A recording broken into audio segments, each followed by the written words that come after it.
Tri-Waco, the Greater Waco Chamber of Commerce's annual Olympic and Sprint Distance Triathlon will begin at 6:30 a.m. on Sunday, July 9th at Indian Spring Park. Over 900 participants are expected for this event. The race starts with a point-to-point open water swim in the Brazos River, followed by a flat and fast bike ride on the spectator-friendly roads near the river, and finishes with a run along the Brazos River through Cameron Park, finishing on the famous suspension bridge. Tri-Waco will again include relay options as well as the aqua bike races. Online registration is open through Friday, July 7th, 2023 at triwaco.org. The Tri-Waco Triathlon is presented by Bicycle World. Again, online registration is open through Friday, July 7th, 2023 at triwaco.org.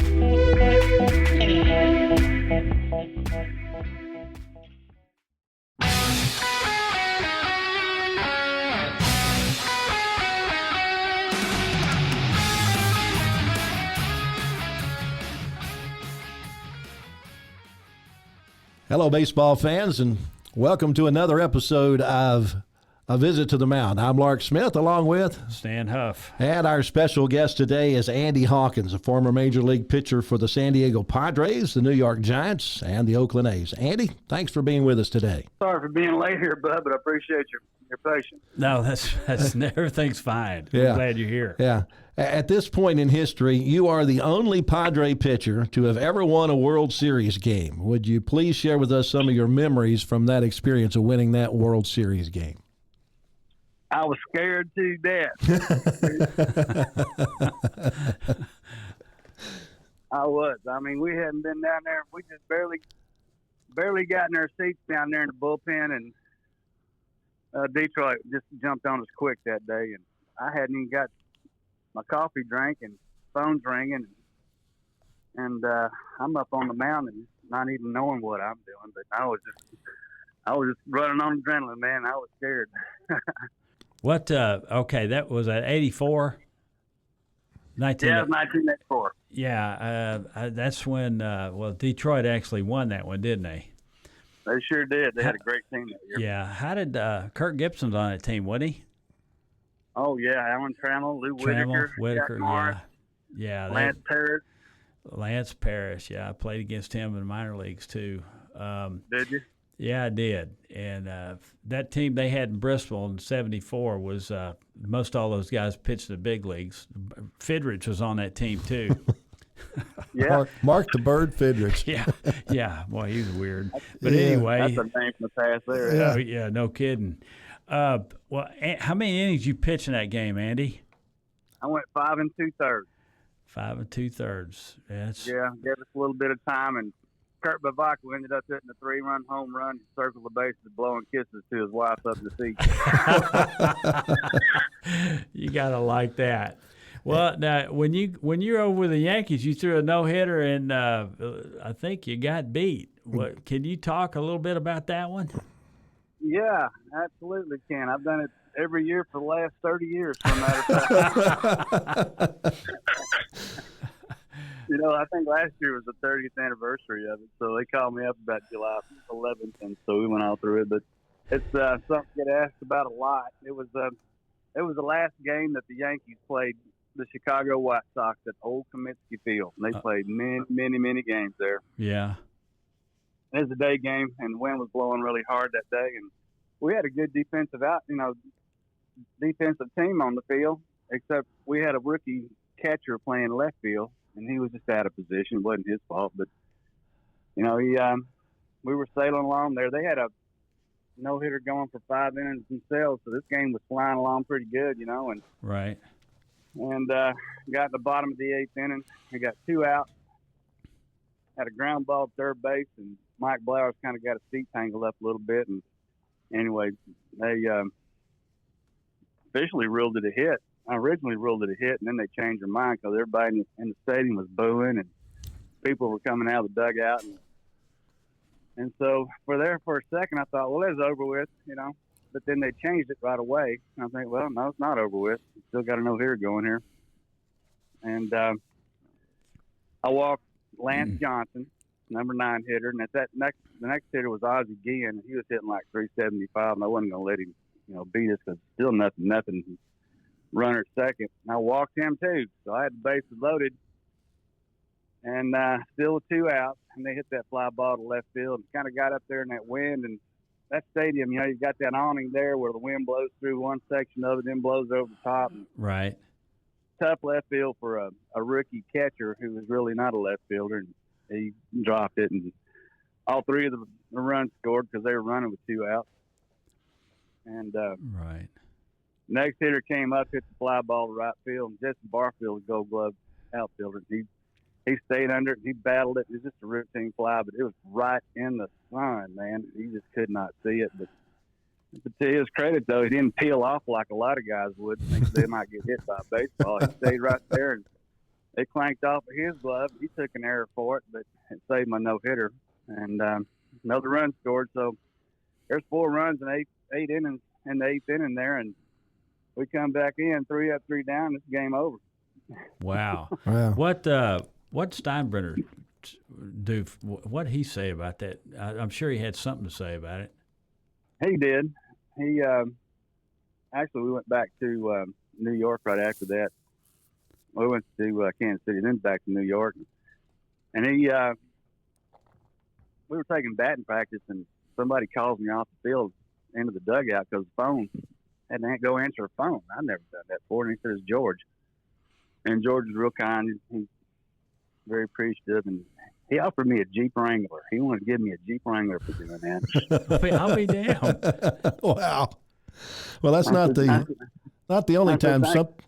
Go ahead. Yeah, I said thank you, George. I'm a Ford guy. Turned it down. Well, you had something similar happen because you were throwing a no-hitter against the White Sox at Yankee Stadium when rain halted the game in the 7th inning. Right. That's the same year. I think it might have been 2 starts later. Melito Perez threw a rain-shortened no-hitter against me, too. So it was a weird situation there. You know, and I guess the next start after that no-hitter was in New York for me. I went 10 2/3 that day and got beat 2-0. Oh, golly. Well, that's... So my 2 best starts in my career, I lost them both. Well, and I understand. I understand that season you started the game against the Twins, pitched into the 12th inning, and that makes you the last major league starter to pitch that deep into a game. Well, I'm not surprised by that because of the way the game has changed. You know, the emphasis on starters going deep in the game is long gone. You know, it doesn't happen anymore. Well, that's so I probably true. won't have to be broken. Nobody's ever going to do it, I don't think, because it's just not the way the game's played now. Wow. I tell you what, if you got starters going deep into the game, you got a fresher bullpen at the end of the year. And if you're in a playoff situation, that's where you win ball games right there. But Dan, you're old school. You're old school just like me, dude. Well, one year I managed, we had 16 complete games, and the closest one to us had 1. We won the championship that year, but I got to tell you, it was because our bullpen was fresher than theirs was. They were worn out. But anyway, that's a story for another day. I'd love pitching for you. Well, Andy, once you completed your playing career, you went into coaching. Tell us a little bit about that part of your baseball journey. Yeah, I called Reed Nichols up with the Rangers one day, and I thought, if I'm going to get back in the game, I'd like to get back in close by, you know. And so I called. He was with the Rangers, player development, and met him up there. And he gave me a job at Savannah, Georgia. So I started coaching, and I went to Savannah, Georgia for the first 2 years of my coaching career, and was very happy to get it started that way. And ended up getting to Oklahoma City, and I was enjoying it. I thought I was doing okay with it. And they called me in the dugout again. They said, hey, general manager wants to talk to you. And they fired Mark Connor, the big league pitching coach of the Rangers. And they said, you're going up and being the pitching coach for the Rangers. And I said, well, okay. I'm not sure I'm ready for that, but I'll go. And so I ended that year, and they brought in Mike Maddox, who I considered to be the best pitching coach in baseball today. And they brought him in, and I was his bullpen coach for the next 8 years. And they were really good years. We went to a couple of World Series. Should have won that second one for sure, but got away from us. But it was a great experience. Coaching, I got to meet a lot of people. Got to know Nolan Ryan and some other people, and President Bush, and it was just, it was a real honor for me to be around those people and to be in that kind of company. And it was a lot of fun. I mean, the organization was just on a high at the time, and it was outstanding. And right now, I'm so happy to see them, doing so well, and not surprised because their pitching coach again is Mike Maddox. Mm-hmm. Not surprisingly, their run differential is just incredible, and it's because of the pitching, I think. But I'm a pitching guy, that's the way I am. But anyway, it was a great career coaching, and I enjoyed the heck out of it.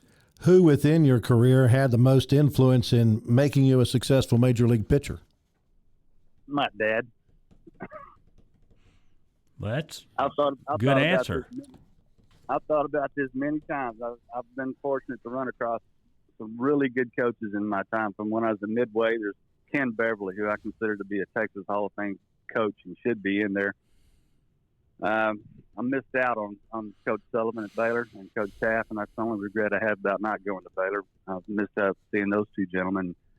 But I've had some really good people influence me on the way, but I sat back and thought about it, and I still think to this day the greatest coach I ever had was my dad, and actually he still is. Outstanding. Of the pitchers that you had the opportunity to coach, who took the most advantage of their talent and their opportunity? Edison Volquez. Interesting. I had Edison Volquez in A-ball. Had him again in Triple A. And there was a couple of times when I had to talk him into continuing playing baseball at that time because he was in a rough part of his life, and he almost quit a couple of times. But I think he ended up having a great career.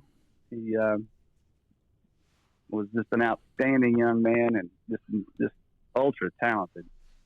And I think he had a really, really good career, and I'm really proud of him. That's good. What? Well, Andy, so you coached a while. You trying to get back in, or what? What are you doing now? That thought crosses my mind every time I turn television on or go to sleep. But but I'm a home inspector in Surprise, Arizona right now, so that's what I'm doing. I see. Surprise. That is a surprise. Yeah. About a mile and a half down from where the Rangers training complex is. Well, you can go down there and say hello to them and all that. I do. I saw several of them this spring training. I go see some ball games. It's I've been out of the game now for 4 years, and it's really hard to get back in. Once you've been out that long. So I can attest to that. So I'm just putting it to rest, and moving on with my life and just being thankful for what I was able to do while I had the opportunity.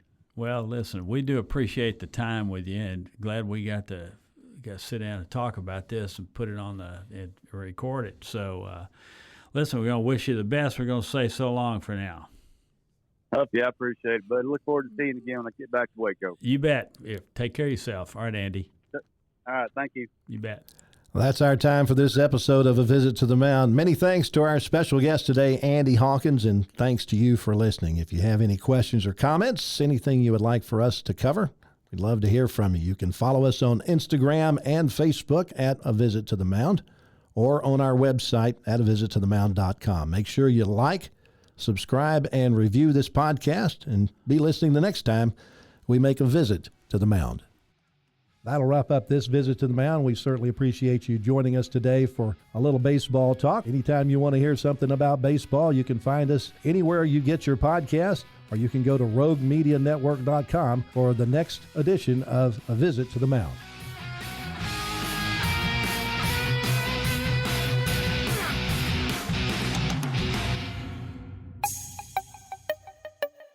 This has been a Rogue Media podcast.